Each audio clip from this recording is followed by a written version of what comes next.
I've just sadly for you put my screen on for a second. How are we all this evening? Is everyone okay? I think probably because there's quite a lot of us. Feel free to put your cameras on if you wish. You don't have to at all. If you want to take your mute off to say hi, it's fine. But probably because there's so many of us, once we start going, if we can use the chat panel. It's great to see you again. My name's Tracy. Can I just ask, is there anybody here that is brand new this evening? Hi, Leslie.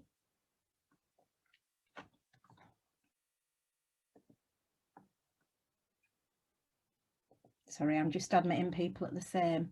Hi, so Andrew, hi Andrew. So you're new this evening, that's fine. I'm just gonna wait and chat around, everybody sort of still coming in on the session. Right, so Andrew, you're new this evening. Is there anybody else who's joining us for the first evening? Hi, Kelly. Great to see you, that's brill. I'll explain how it's all going to work in a second. So if there is anybody that is new, I'm recording this session. So that's good. Just give me a second. So that's good. So basically what I will do tomorrow. So for anybody that's new, hi Irina, I think that's how I say it. What I will do tomorrow, well, it probably won't be this evening, but tomorrow I'll send a big email, and on the email I'll attach, I'll give you some sort of a bit of an explanation, but I'll attach the mock exam. And what we're actually doing is we're working through, sorry, I'm trying to admit people and talk at the same time. I'm not very good at doing two things at once. Okay, Bola, that's fine. Okay. Anybody that's new. So because you've joined the session, I'll have your name. So I'll send you an email tomorrow, and I'll attach the mock exam that we're working through this evening. I'll attach the last two sessions that I've done, but I'll also attach any previous sessions that have already been ran. So basically I'll attach the Zoom link for everything that's already been ran this year with regards to MABU.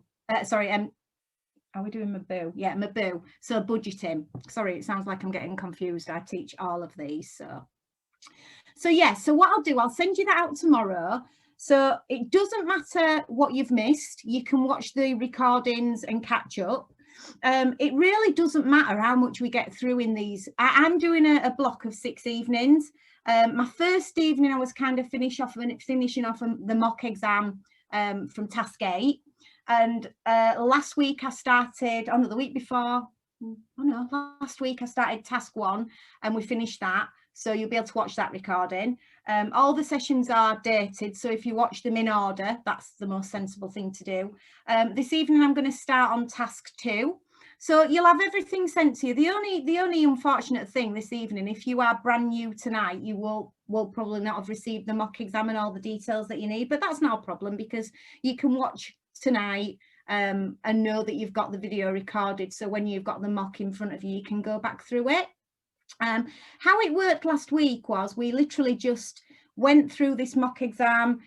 It was amazing. We had some amazing students online who were very happy to chat to me along in the chat panel and answer questions. So it just makes it, it makes it more interesting for you if you all get involved. But if you want to just sit there and listen, that's absolutely fine as well. Is there any questions before we start? I am going to be constantly letting people in, so you'll just have to bear with me. And I am just drinking my cup of tea.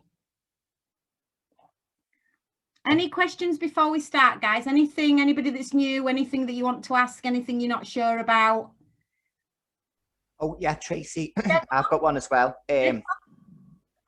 Just a quick one. Do you know, I downloaded the mock that you gave us. Yeah. And when I got, it's ahead of itself anyway. It was on task 7.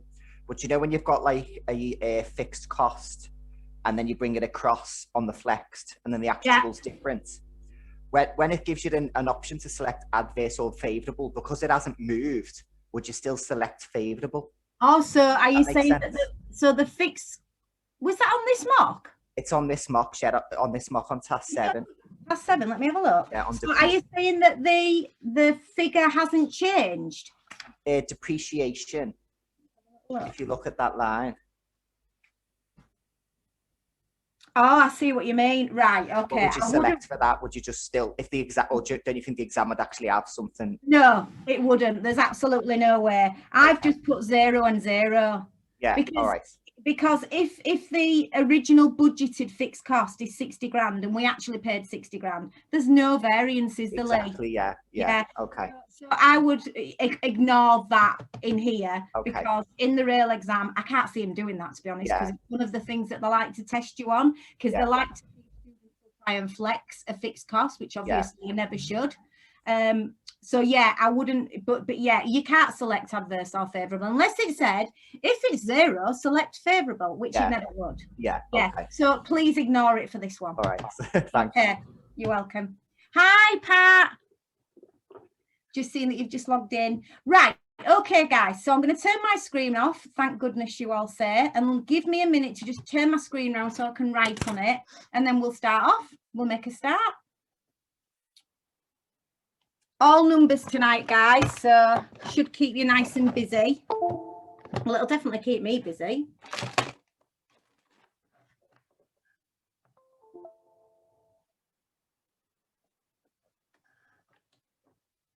Yeah, hi Becky. Yeah, that's good. I know most people do prefer the numbers, don't they? Unfortunately, though, we have to deal with these horrible wordy questions as well, don't we? They're the worst ones.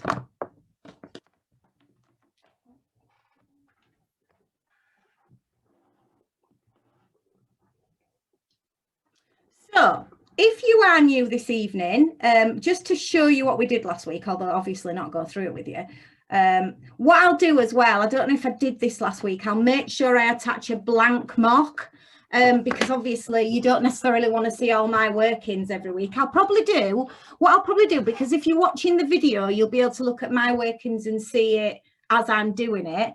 But what I'll also do is attach the blank mock as well, so you've got a complete blank mock exam. One of the things just worth mentioning, I've got tonight, and then I've got another 3 weeks of doing this mock. We might get it done, we might not. It doesn't really matter, because the recordings I'm sending you will have any other tasks that we don't get through. So you will have a full mock, just not necessarily in my one set of 6 evenings, because I'm playing catch up from the first evening. But if anybody's doing their exam sort of in the next couple of weeks, and they are struggling, and they would like a copy of the answers, because you're not going to be here to see all of the mock exam because of your exam, please email me. So tomorrow I'll send you an email with everything that you need. If you want to have a copy of the answers, just reply to that email. Is that okay? Because I'm not obviously got time really to start taking everybody's email addresses down this evening. So if you would like a copy of the mock, please just feel free to give me a shout.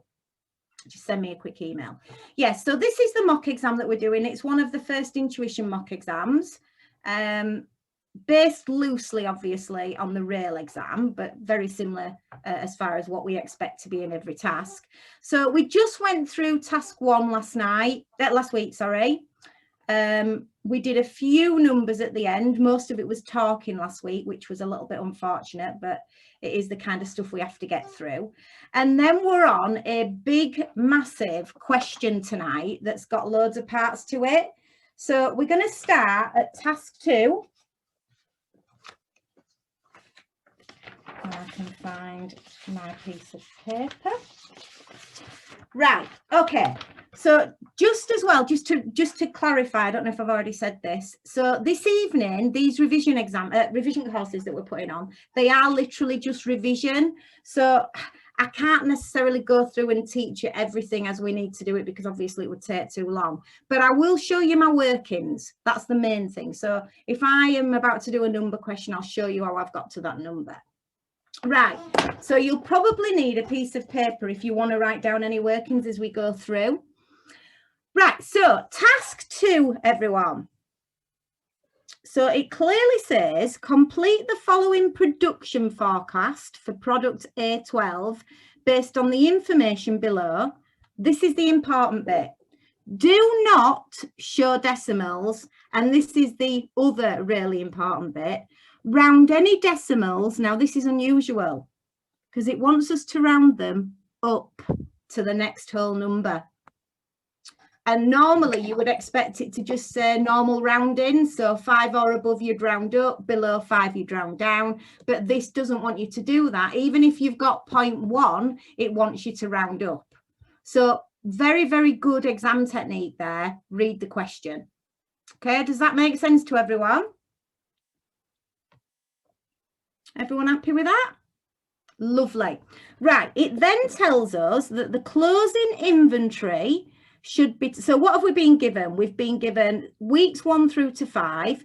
We've got week 1 sales and we've got opening inventory for week 1. Okay, so closing inventory should be 10% of the following month's sales. Okay, 12% of production fails the quality check and is rejected, and sales is expected to rise by 5% each month. So based on the fact that we are going to need our sales figures to calculate our closing inventory, because closing inventory is based on 10% of the following month's sales, the first thing that we're going to do is deal with our sales.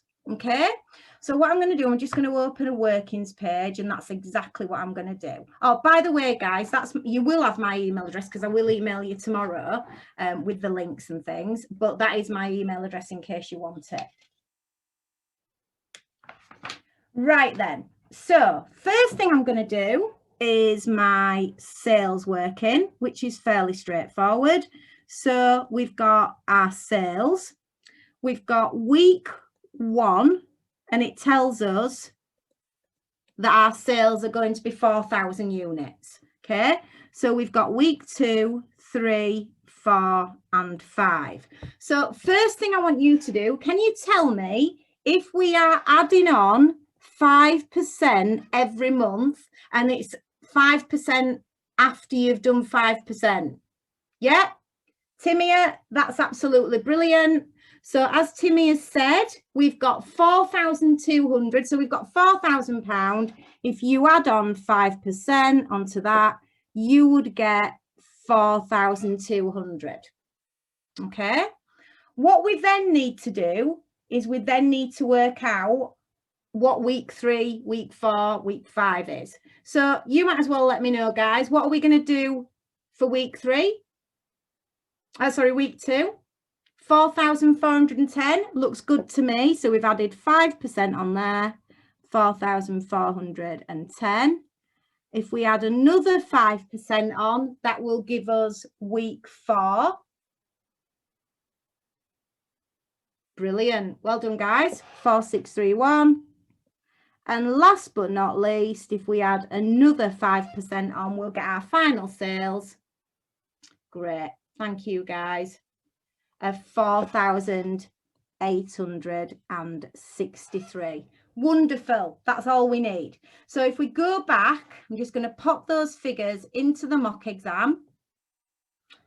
So week 1 was 4,000. We've got 4,200.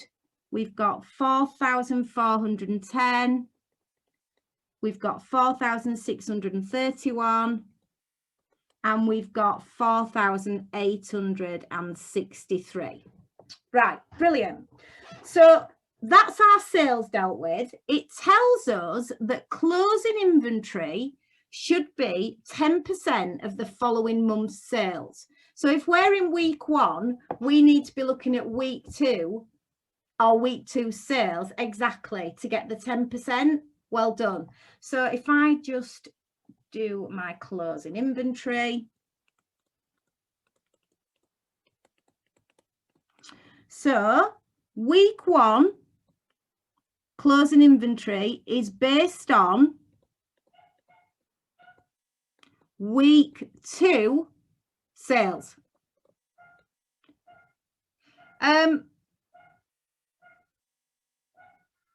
Oh, hang on a minute, Stacey, you've lost me. Let me just have a little look.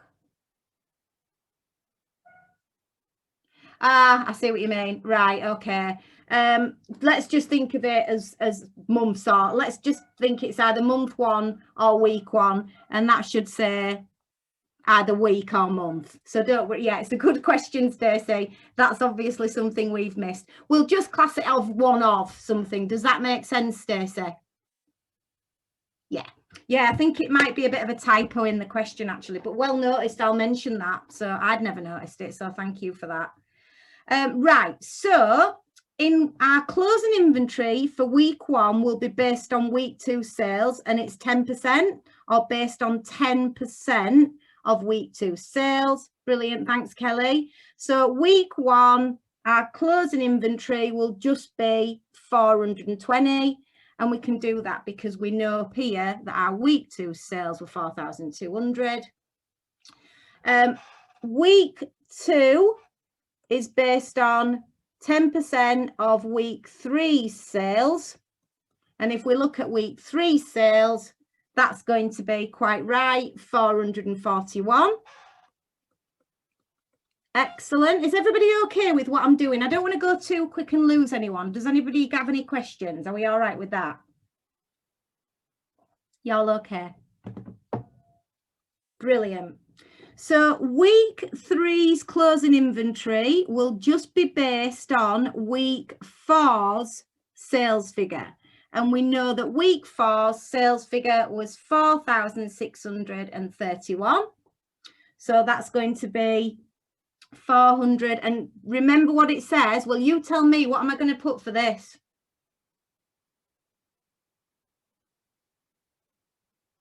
Yeah, 464 because it's 0.1. Well done. And it says round up. Good work. 464. Week 4 is going to be based on week 5 sales figures, which is randomly why they always give you that last sales figure that you don't really need for anything else.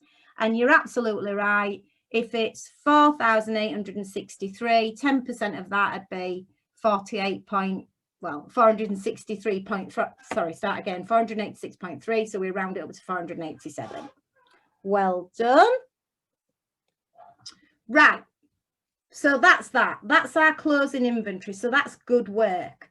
So we can now pop those figures into our question. So we've got closing inventory of 420, 441, 464, and 487. And another thing that we can now do, because if your closing inventory in week 1 is 420, what will it be in week 2? Exactly, it'll be the same, because imagine it's midnight or on Sunday night, on Monday it's still going to be the same. It's just the opening. Yes, so if you like, that's your closing, and obviously you're opening the following month. Absolutely. So that's going to be 420. If it's 441 in week 2, it'll be opening of 441 in week 3. Week 3, if it's 464 closing, it'll be 464 opening. That's it. Right. So that is the closing inventory dealt with, the increase of 5%. Now, it tells us that 12% of production fails our quality control check. Now, as I say, this is revision. What does that mean to this line? What does it mean? What is that sale? When I eventually work those figures out, my sales production. Yeah, you're right, Timia, for that point. But yes, Rebecca, look what Rebecca, Louisa, Timia have put. That is only equivalent to 88%. So if we only did 88%, because 12% of it gets wasted, it fails the quality control. Exactly, Megan, we need to make an additional 12% so that we can make, for example, in week 1, it wants me to make 4,000 sales. Okay. If for me to make 4,000 sales, having whatever I'm about to write for week 1 saleable production will not be enough. I'd need to make sure I work out exactly how many I'd need to be 100%. Right.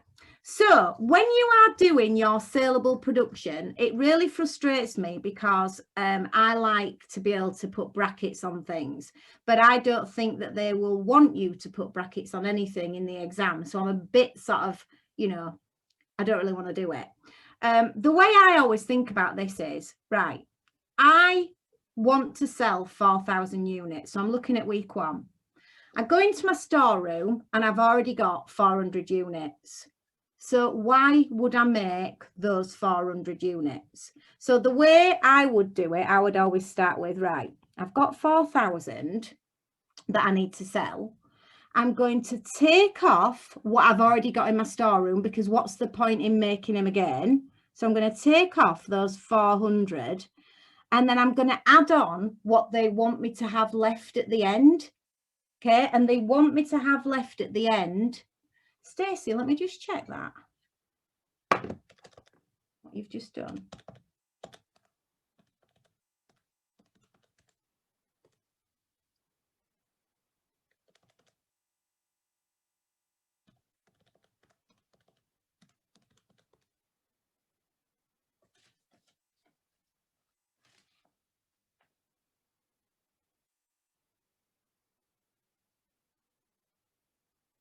Just give me a minute, guys. I just want to check something.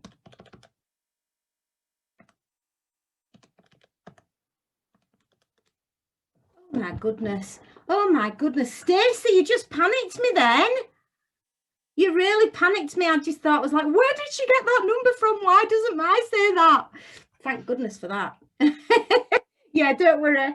Right, so we've got 4,000. We're not going to make 400 that we've already got, but no, don't be silly. But we do want to make sure that we've got 420 left at the end. So I've run out of space, haven't I? If I take my 4,000, take off my 400, add on my 420, that will tell me what my saleable production is. However, it's useless because it's only equivalent to 88%, but it does indeed come to 4,020. Okay, so 4,020. So the key thing to remember, massively important, that figure is equivalent to 88%. It's not equivalent to 100%. Okay, so what we would need to do, you can do it numerous ways, but I would take my 4,020, this is just how I do it, divide it by 88 and times it by 100. It's just the way I would do it. Yeah, as pretty much as Nishat has said there. Well done. Yeah, 4,020, divide it by your 88, times it by 100 would give you, what does it give you, guys?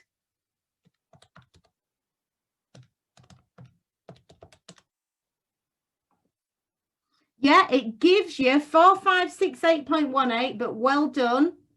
Yeah, exactly, 4569. That's what I'd do. Yeah, that's right, Stacey. Okay, so that would give you 4569. So I'm going to give you guys 2 minutes to calculate for week 2, 3, and 4 your saleable production and then your total manufactured units. Okay, and then you can, I'll ask you for them and you can let me know what you think they are.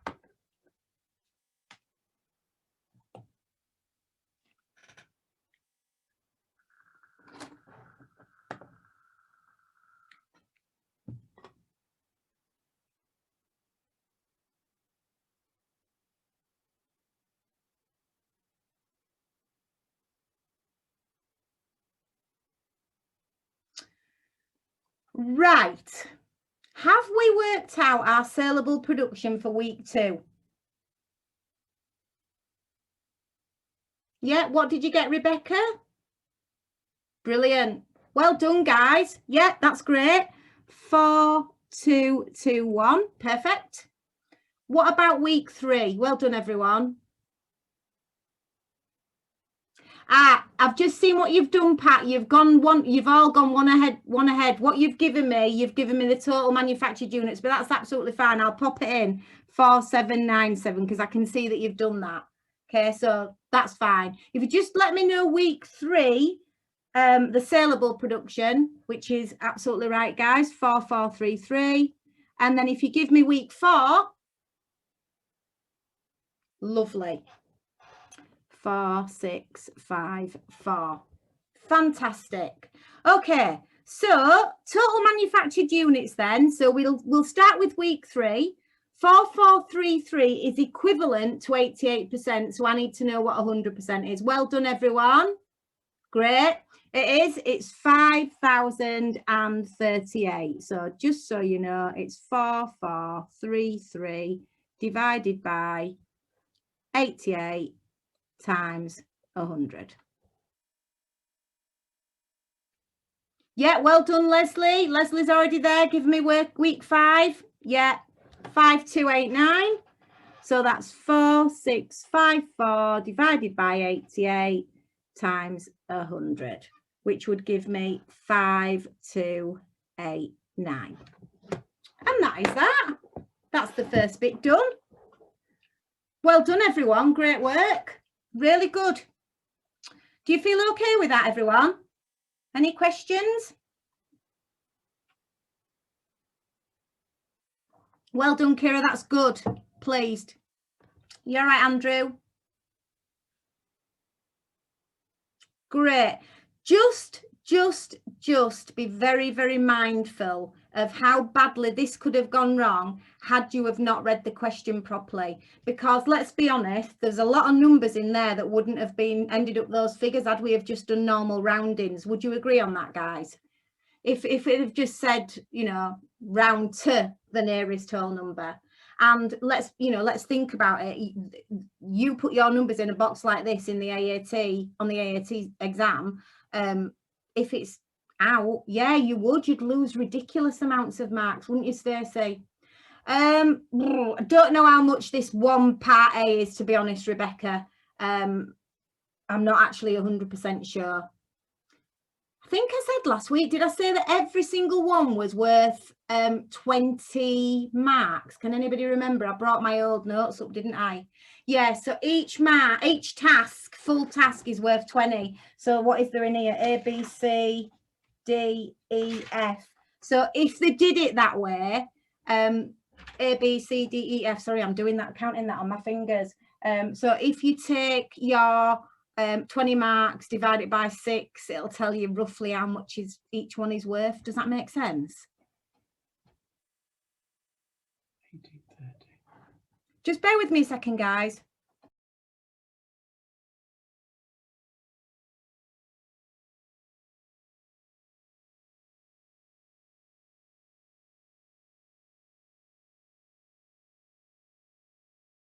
Sorry about that, everyone. Right, somebody's just asked me a question. Let me just go back. Same if you didn't realise about failed quality checks, but happens during production. Yeah, exactly. Yeah, it'd be so like Lee said there, same. If you didn't realise about failed quality checks and you just work that out as being, I don't know, finished. Yeah, so it's just really, really important. If they've shoved a wad of questions or a wad of wording on there for you, it's there for a reason. Okay, let's go to part B. Right, what it wants us to do is calculate the raw material requirements. Okay, but what I want to do is I want to go down straight away and before I even read any of this and think, right, what's it want? How many kilograms are used in production and how many kilograms must be purchased? Now, I don't know how you've been taught this, guys, but that's basically saying to me it wants a usage budget and it wants a material purchases budget. You could do them separate, but I tend to do it all in one. Okay, so again, it doesn't want us to show any decimal places. Round any decimal places up to the next whole number of kilograms. Okay, right, 17,500 units of product B16 are to be manufactured next month. Each unit requires 5 kilograms of raw material. Right, here's an important bit. very much like this bit here, this is telling us that 8% of raw material is wasted. So when we eventually get to writing this down, we'll only have equivalent of 92%, and we'll have to think about that other 8%. So we'll come back to that in a second. Just to be annoying, the opening inventory will be 25% of total materials required, and inventory will decrease by 10%. They don't want much here, do they, guys? They're literally wanting you to use your calculator left, right, and centre. But it's good practice for the real exam. So this is how I would set up part B.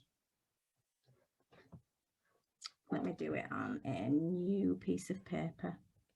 So part B, I'm just going to do it a material usage budget.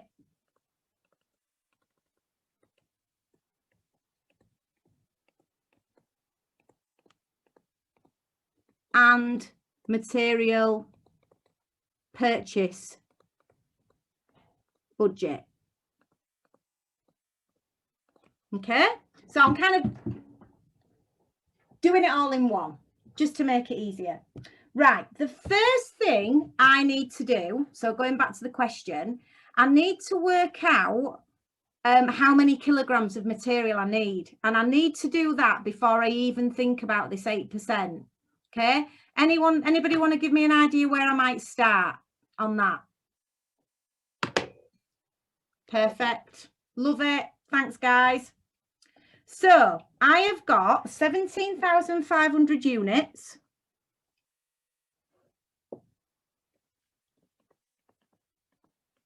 And each unit requires 5 kilograms, which means I will need 87,500 kilograms. But this is the important bit. That is equal to 92%. Okay, so I'm definitely going to need more than that. Okay, you can do whatever you wish. If you want, let me just check that this is going to work. I tend to always add my 8% in, but it's not really necessary. Divided by 92 times 8. I might as well, just because I always do it. I like to add in my wastage, but it makes no difference. This is a step that you don't need to do. So this is my 8%. So my 8% will just be 7,609 kilograms, but I could have literally just taken the 87,500, divided it by 92 and times it by 100. That would have been another way of doing it.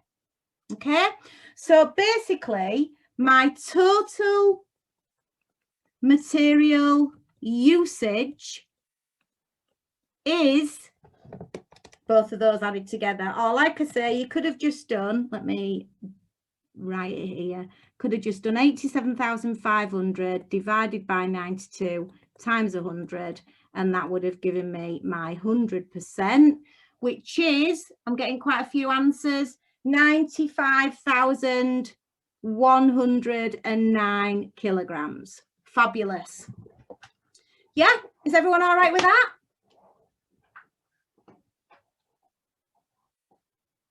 Brill. Okay, so like I say, guys, if you don't want to do that wastage step, don't. It's just the way I always tend to show it. Right, what we now need to think about is this. So we've dealt with that, we've dealt with that, and we've dealt with that. We've now got to think about the fact that opening inventory will be 25% of the total material required for production for that week. Well, we know what our total material requirement is because we've just worked it out. So total material usage that we're going to need, our requirement is 95,109. So I need to take off my opening inventory, and that is made up of 95,109. What am I going to do? Oh, you're already on it, aren't you? Just double check your figures, guys. So it's 95,109, and all you're going to do is work out what 25% of that is. So opening inventory, 23 777.25, but because we need to round up, it would be 23778 kilograms. Now, because this is not going in a box, if you like, what I'm going to do, because I'm a rebel, is I know that I need to deduct that. Opening inventory always comes off. It's a little bit like I did the explanation with sales. I need 95,109 kilograms. I'm not going to go out and buy 23,778 that I've already got. It's pointless. So what you do, you take that off. Sorry, guys, I can't get rid of that. So I take that off. And then it then finishes off by saying our closing inventory will decrease by 10% by the end of the week. So we look at what we've got in our opening and we want our closing to be 10% of that, or decrease by 10%. Okay, so add on your closing inventory, which would be 23,778, and literally I'm just going to take off 10%. So what do we get? What would our closing inventory figure be? Now, Rebecca, close. The thing is, and I had to double check this before I came online tonight, I had to double check of this, because if I take 23,778 and minus 10%, it comes out at something ridiculous like 21,400.2, can you believe? But because they want us to round up, even though it's ridiculous, 0.2, we'd do it to 401. Does that make sense? It's just silly, stupid, because you never in real life would do that. But we're just trying to, you know what the AAT are like. If you don't do the one thing that they're, yeah, we'd do the rounding on every single one. For this particular style of question, Megan, we would. So our closing inventory is 21,401. Okay, so therefore the total purchases that we would need would be 95,109. Take away what you've already got, your opening inventory of 23,778. Add on your closing inventory, what they want you to have in the stores at the end. I know, Stacey, I'm with you. I kind of agree. It's just sometimes the roundings, it's like when they'll tell you, what have I been looking at today? Financial statements, and it was something like receivable days, and it were 23.48 days. And I'm like, but there's no such thing as 48 days. But because it said to 2 decimal places, I didn't really have a choice.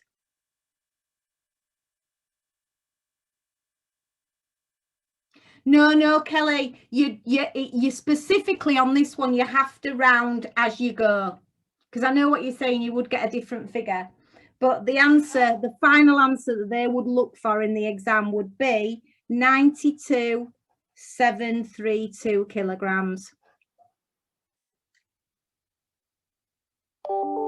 Just simply because, why are people sending me emails at this time? It's crazy. Just simply because of what the question says. Just wants you to do all the individuals. Is that all right, everyone? Is that all right, Kelly? Crazy. But it is just what they want us to do. Yeah, it's silly. Right, what we need to do though, because what we haven't actually really done yet, we haven't looked at what, well, we have looked at it, but we now need to look at, right, well, what do they want us to answer? So how many kilograms are used and how many must we purchase? So even though we've done all those workings, we've done all those workings for 2 things. That's the total amount that we're going to use. And that is the amount that we're going to purchase. Is that all right, guys? So all of that just to find those 2 little figures. So let me pop those in. So we've got 95,109 I'm going to write kilograms, but reality would be that in the exam, they wouldn't want you to put, I don't think, it'd just be a box where you could write a number, I would imagine. It might have like kilograms outside of the box and you've just got to write the number. And 92,732 kilograms. Okay, we're on a roll. I need to get a move on though, else I'll never get all this part C, this question done, will I? And I really want to do this for you tonight and then it's done. Right, part C, it wants us to calculate labour hours. Right, again, it doesn't want us to show decimal places, round any decimal places up to the next whole number or number of hours. The weekly demand for 2 products is 3,500 units of a product called the A555 and 3,900 units of a product called the C8. Each unit of product A555 takes 15 minutes to produce and each unit of product C8 takes 20 minutes. And then it tells us that we've got 50 staff who each work a 40-hour week. Right, I always think of 2 things. Whenever I think of labour, I think of 2 things. So with labour, 99% of the time, you are going to calculate the number of hours that are required. And then you're going to look at the number of hours that are available. Okay, 2 things that we're trying to work out. How many do we actually need and how many have we actually got? Because the difference will potentially be a need for overtime. Okay, so what the question actually wants, it actually wants a ridiculous amount of work for one little bit at the bottom. It wants to know if production is budgeted to meet demand, what is the average overtime per employee next month? So what we're going to do, we're going to start with I'm looking at part D, that's no good, is it? I'm going to start with the A555. So the A555, 3,500 units, and each unit takes 15 minutes, it tells us, to produce. But I know I'm going to need that into hours. Yeah, so I'm going to divide that by 60 to turn that into hours, and that will give me 875 hours. Right, I'm not going to look up at the screen for a minute. I'm just going to write down the situation for C8. Can you let me know how many hours a C8 will need?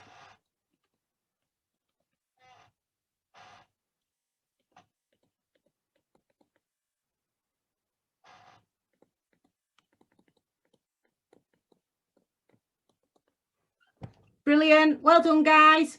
Yeah, so 3,900 units, each takes 20 minutes, divide it by 60 to turn it into hours, and that will give you 1,300 hours. So what I have just done there is worked out what is required. I require altogether 2,175 hours. Okay, what I'm now going to do is work out what we've got available. We've got 50 staff. That's not an S, it's a 5. It's the most rubbish 5 you've ever seen. 50 staff who each work 40 hours. So that means we have got 2,000 hours available. But it's not enough. Absolutely, Louisa. It's not enough because we require 2,175. So we have got overtime needed of 175 hours. So all of that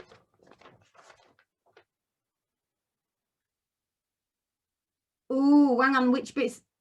It's a funny one, that, isn't it? No, they don't do that, actually, Lee. Let me read what it says.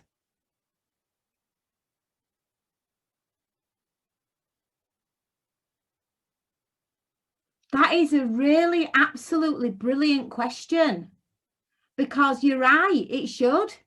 Sorry, me and Lee are just having like a little conversation here on our own, but Lee's just said, so we need to round up 3.5 hours to 4 hours then.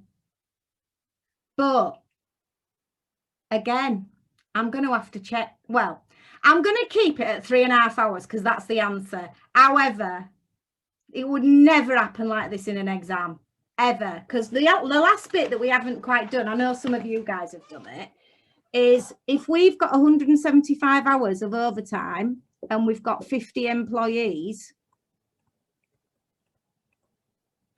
the answer is 3.5 hours per employee. However, as Lee's just said, it clearly says, do not show decimal places, round any decimal places up to the next whole number of hours. All I can think,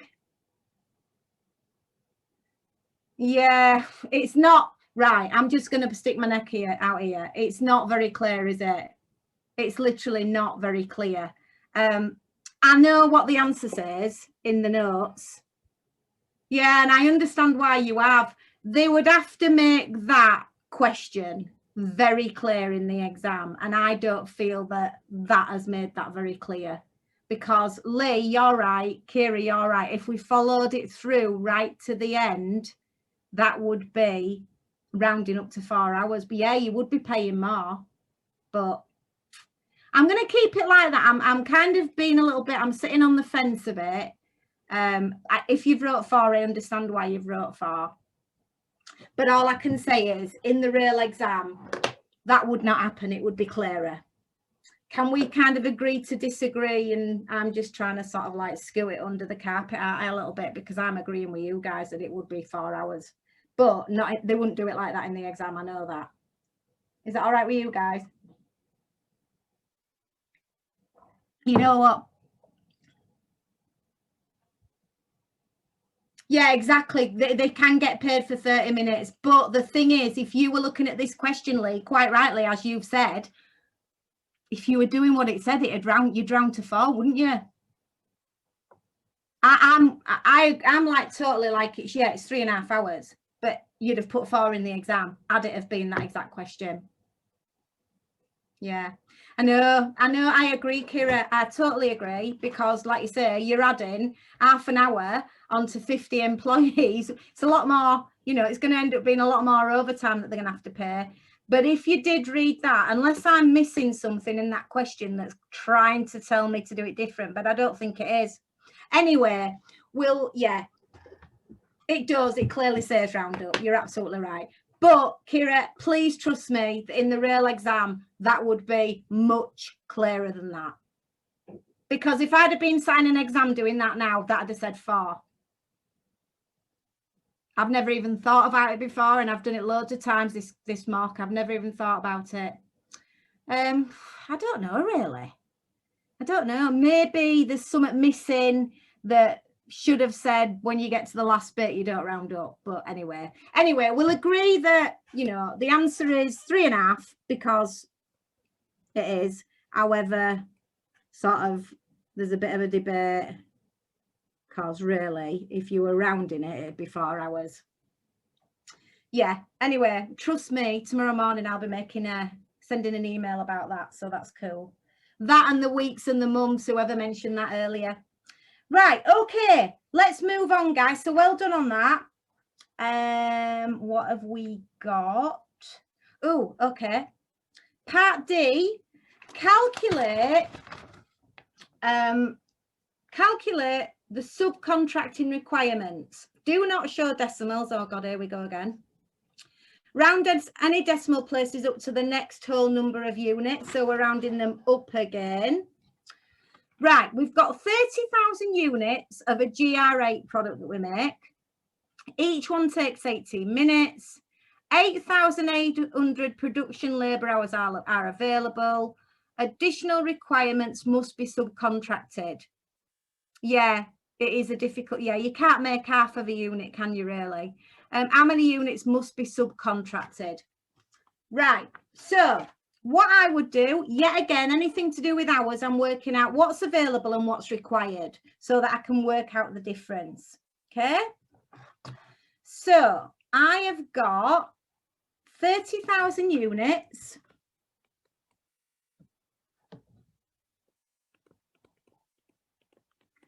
Each one takes 18 minutes. And then to turn that into hours, absolutely rightly, divide that by 60, I would have 9,000 hours required.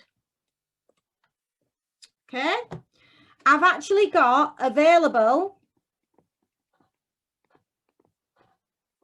8,800. So therefore, we've got a shortfall of 200 hours that would have to be subcontract.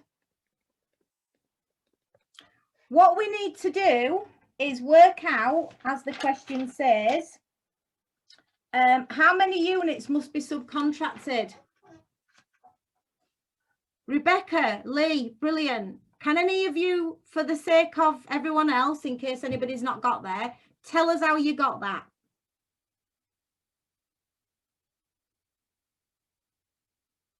Yeah, that's exactly how I would do it. Yeah, well done. So we've got 200 hours. What I now need to do is turn that back into minutes. So if I take 200 hours times 60 minutes, that would give me 12,000 minutes. And by the way, guys, this is not the only way to do it. There's plenty of different ways to do it.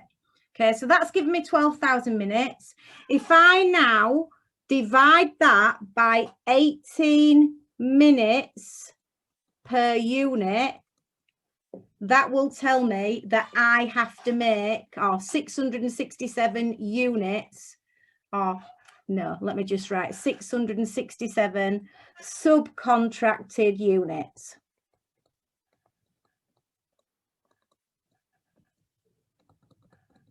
How did you feel with that, guys?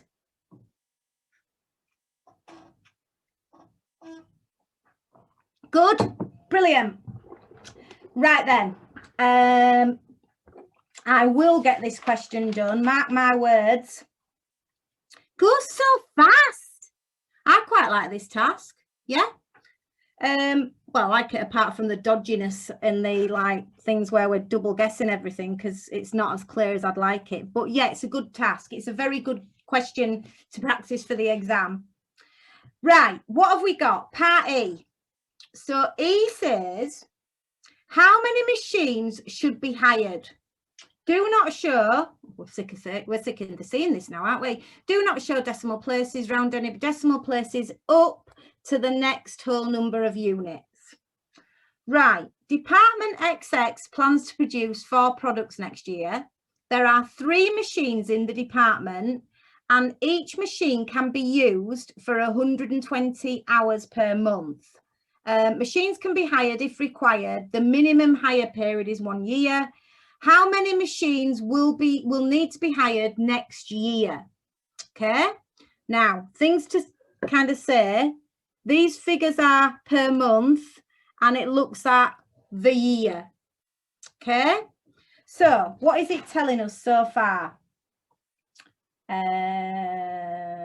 Total hours required. So I'm just going to do a bit of a cheeky weeky one of these.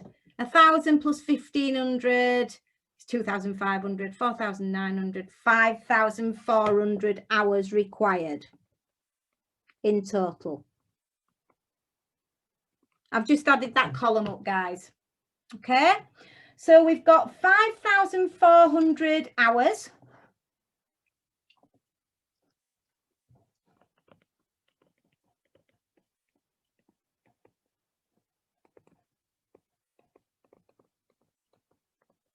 Okay, we've got 3 machines. Yeah, well done. 3 machines times 120 hours per machine times 12 months. gives us 4,320 available. So that is what is required. That is what is available. So we've got a shortfall. So we've got a shortfall of 1,080 hours. Yeah, brilliant. Well done. Is everybody okay with that so far?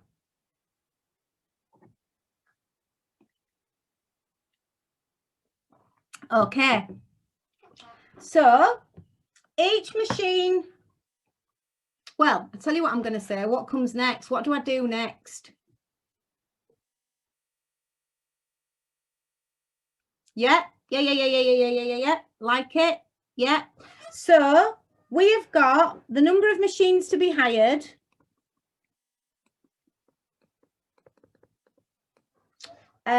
What have we got? We've got 120 hours per month times 12 months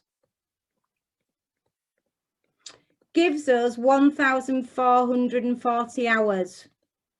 We've got a shortfall. Yeah, including that. But if it was just asking how many, and I know you've already answered it, Lee, because I've seen yours. So you're right, totally right. But if it wanted us to know how many we'd need to hire for this additional shortfall, do we all agree we'd hire one machine? Because one hire can do 1,440 hours and we only need 1,080. Yeah, I'm happy with that. That is great. So therefore, one machine to be hired. And I've just literally done myself a little circle there, and think about what we've done. We only need 1,080. If we get one, we get 1,440. It's an added bonus. Right, okay. It is 18:28, which gives me 2 minutes, but hey, I'm not going to stop if you don't want to stop. I'm just going to get part F done and then it's done.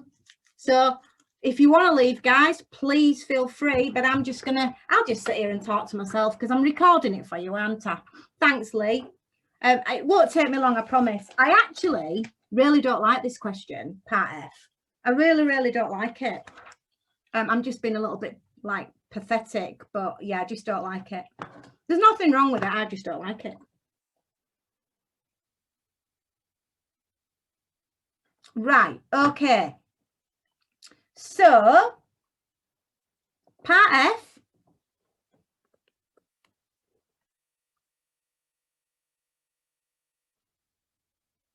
Thanks, Valerie. I'll send... Oh, hang on a minute, Lee. Oh, hang on a minute.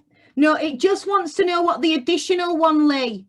Yeah, we've already got the 3, so it just wants to know how many more we'd need. Does that make sense? Yeah, they can be required, it says. That's right. Valerie, I'll send you the recording tomorrow if you've not already gone. Right, 2 minutes, guys. Let me just do this question for you. Right. I don't know if you've done any of these in your practices. I'm sure you probably have. It's where you've got a constraint. So calculate the capacity constraint for product Z by completing the table below. Right, look what they've done. Look what they've done. Round down to the maximum whole number of units if necessary. So has anybody ever seen a question like this where you end up putting it in like a box like that? So you have to answer each of these questions based on the information that you're given. Has anybody seen those? A question like this? Yeah? In your book. Okay, Brill. Brilliant, that's good. Right. Just last week, Lee. Well, at least it'll be fresh in your mind. Right. What I'm going to do, I'm going to go straight to the question.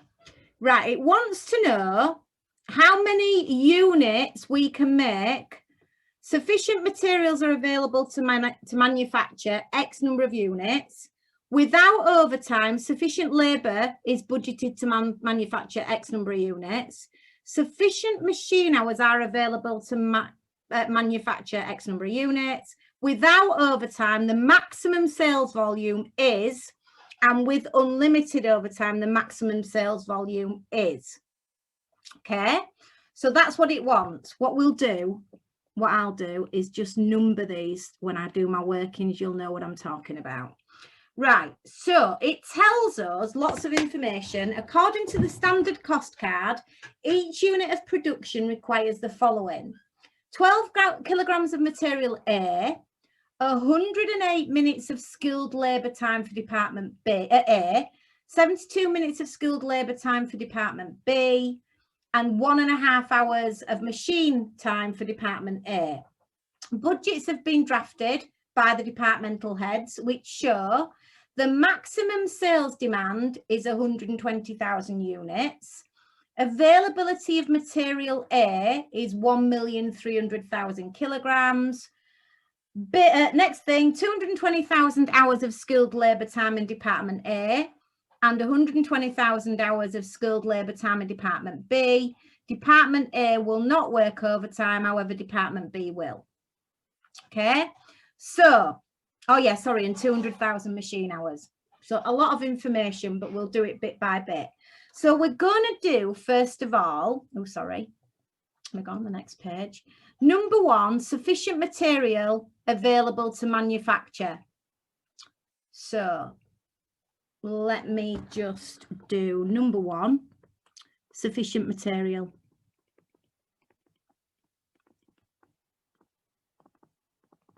Right, what does it tell us? We have got 1,300,000 kilograms available. How many kilograms does a unit take?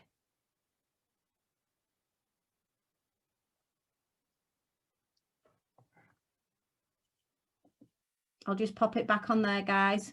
So it takes 12 kilograms. So if I take all my kilograms and divide by 12 kilograms, that'll turn it into the number of units that we can produce. Okay, and we need to round down to the nearest whole unit. Okay, so if I divide that by 12 kilograms per unit, we will be able to have sufficient material to produce 108,333 units. Do we all agree? Does that make sense?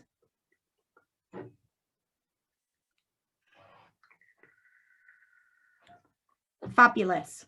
Great. So that's number 1. 108,333. Right. Without overtime, sufficient direct labour is budgeted to manufacture. So we need to work out A and B together. We've got 220,000 hours of skilled labour and 120,000 hours of skilled labour for B. A takes 108 minutes, B takes 72 minutes. So if I just, I mean, I'm going to have to do them both separate anyway, but if we do, so number 2, department A. So department A tells us that we've got 220,000 hours, but because it gives us it in minutes, we need to turn those hours into minutes. So if I times that by 60, that gives me 13,200,000 minutes. So if I know the total minutes and then I divide it by the number of minutes for department A, which is 108. So divide that by 108 minutes. That will give me, what does it give me, guys? Anyone? Yep, brilliant. It will allow me to produce 122,222 units. Right, let's just hold that thought for a minute and let's do department B. So department B, it tells us we've got 200,000 hours. If we times that by 60, that will turn that into 7,200,000 minutes. Divide that by 72 minutes. Therefore, that would give us 100,000 units.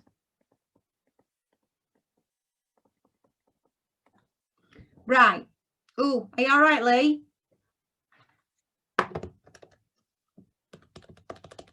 I'm just checking it.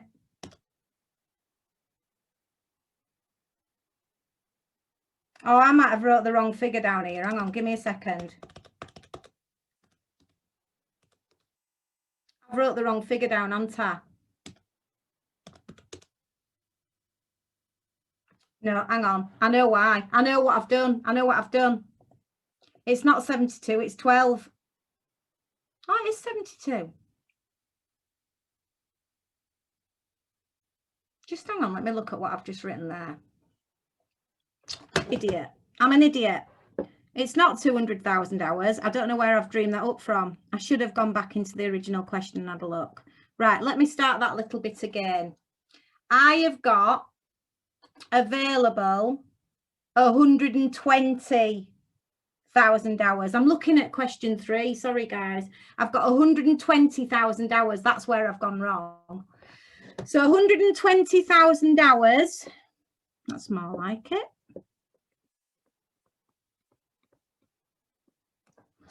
120,000.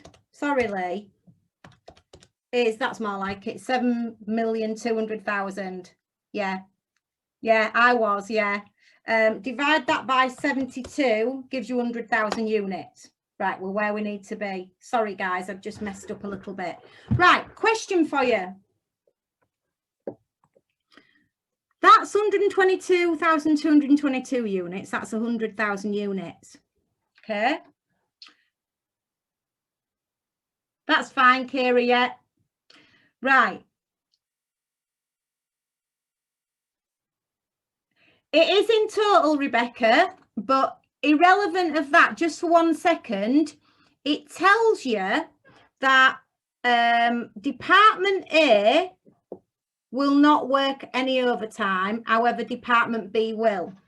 If I was going to write in here, when I can get onto the right page, without overtime, sufficient direct labour is budgeted to manufacture what? What am I going to write there?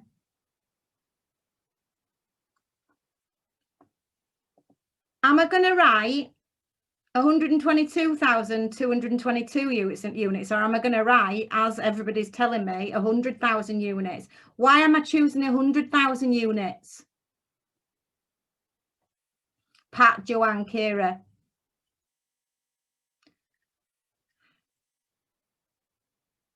No, you don't add them together, Rebecca. You just have to look at what you've got. And the point is, you've got to look at what it's saying with Department A and Department B. If you've not got any overtime, the most number of units that you could produce would be 100,000. Does that make sense, Rebecca? Yeah? Is everyone all right with that?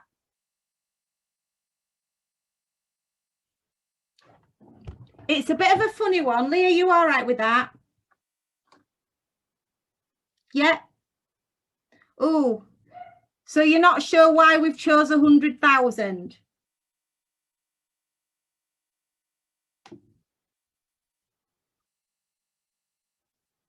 Right, okay. It's a bit of a funny one, really, but no, let's just have another read of the question. Right, it says we've got 220,000 hours of skilled labour. No, it doesn't, but it's specifically telling you that Department A will not work overtime. However, Department B will. Okay, so if Department A won't work overtime, the most number of units that we could produce without there being a constraint would be 100,000 units. Because we couldn't make 122,222 units simply because Department B doesn't work overtime. Does that make sense, Lee? Kelly, you all right with that? That's kind of why it said that additional horrible little bit at the end. I said to you, didn't I don't like this question. But that's the only bit that I don't like, because I think it's a bit odd. But I get why it's doing it. It's just trying to catch you out. Don't worry, Kelly, it's fine as long as you're all right. I see. Sorry. Thanks, Kelly. Right, are we all okay? Well done, guys. Honestly, really good work. We're nearly there. We're nearly there, I promise. So we have got 100,000 then. Right. 3, 4 and 5 are easy. Sufficient machine hours are available to manufacture. Let's have a look. Number 3. Oh, wrong one. Number 3. This is easy. What have we got? We've got 200,000 machine hours. And each machine takes 1.5 hours. Or each unit takes 1.5 hours of machine. Right.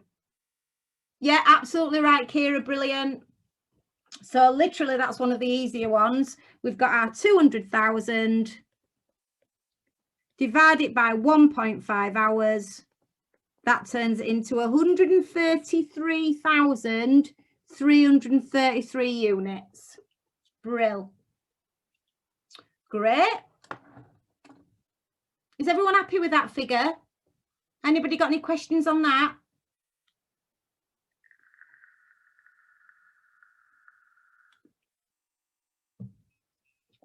Okie dokie. I'll take that you're all right with it. So 133,333.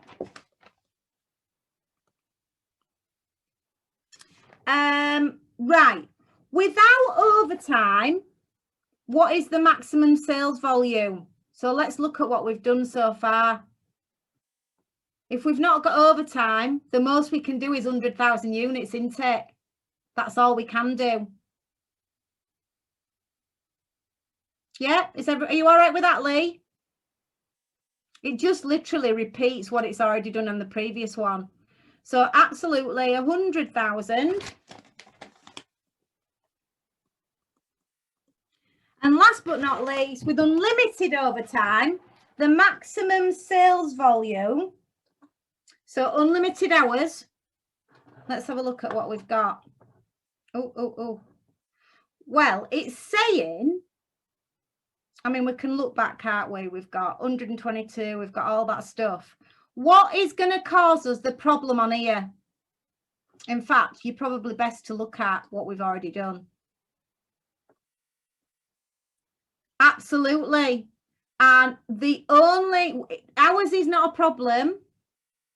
I know it's really annoying, isn't it, the sales demand bit? But what you've got to think about is, right, I can't make, even though I've got 133,333 that I could make without any overtime issues, sufficient hours. It's not about that, because I might have enough hours, but I've not got enough material. Yeah, sales demand is higher than the material that we've got anyway. What does it want us to do? 120,000. Well, we can't do all of the 120,000. We could do it from an hour's point of view. So that'd be great from an hour's point of view. But we can't do it because the most that we can do, if hours isn't an issue, is 108,333, because it ends up being that material, I suppose it's almost like a limiting factor, is our constraint. Because don't matter, give us as many hours as we need. Thank you very much. However, yeah, it is a limiting factor. It really is. Because what you've got, Pat, we've already worked out. If you look at what we did for the first one, the most material we've got is 108,333. So we had 1.3 million, 12 kilograms per unit. With the material that we've got, the most we can possibly make is 108,333. So you think about it, when you're making something, Pat, you've got to have enough of everything.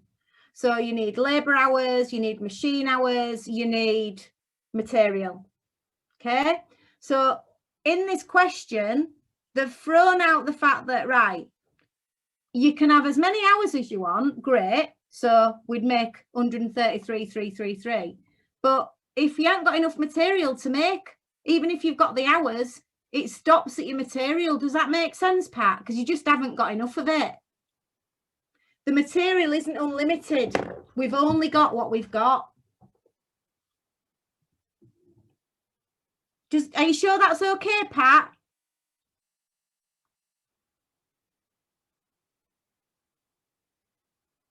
It is a bit of a funny one because you automatically want to write 133,333. And how many people do you think write that? You're very welcome. How many people in the exam do you think could just without thinking write 133,333? Probably quite a lot, because they'd be like, yeah, you're limited. We can do whatever we want, but you can't because material stops you. It's your limiting factor. Yeah, really easy to catch you out. Don't like these questions, but there you go. Right, that's it for tonight, guys. I've worked you to the bone tonight, but you've worked really well. I really wanted to get through that question, so well done. No, you're all right. I've enjoyed it. It's been good. As long as it helps, that's all that matters. Like I say, anybody who needs anything, email me tomorrow. If you need the answers or anything, I'll send them over. More than happy to do that.